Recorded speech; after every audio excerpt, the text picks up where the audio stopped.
What is up? This is your LA in a minute, and I'm here in Glendale at the Forest Lawn Mortuary, where the world's largest religious painting is on display. It is absolutely breathtaking, but let me tell you, the story of how it actually got here is equally awe-inspiring. Let's get into it. This painting by Jan Stuka of Poland is 45 feet tall and 195 feet long. It is truly a remarkable work of human achievement. I'm not a religious man, but this is amazing. In 1894, Polish composer and future premier of Poland, Ignacy Paderewski, was so moved by a mesmerizing painting depicting his country's struggle for freedom against Russia a century earlier that he commissioned painter Jan Stuka to paint a large-scale depiction of Christ's crucifixion. So the 6 years that the artist spent toiling on this masterpiece, check this out. They actually have the brushes, palette, and some of the paint that he used right here. That's pretty neat. So the artist traveled to Jerusalem for inspiration, and that's where he drew the sketches. Once he was satisfied with the sketches, he traveled to Rome to get the blessing of Pope Leo XII.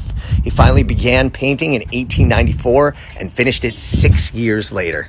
So the Crucifixion painting was only on display one time in 1902 in Russia, of all places. But the artist and people that saw it thought that it deserved much more adulation and recognition, so they wanted to send it to America.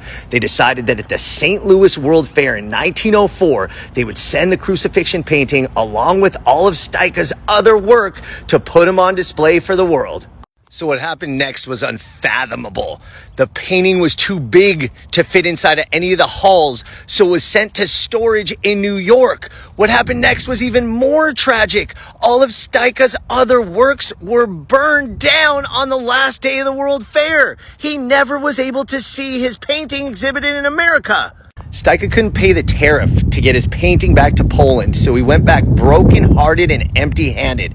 And that painting remained in New York, wrapped around a telephone pole for the next couple decades until Hubert Eaton, the founder of Forest Lawn, heard about the painting's existence and tried to locate it. It wasn't easy as it was changing hands over and over, but he finally was able to find it in the basement of the Chicago Civic Opera.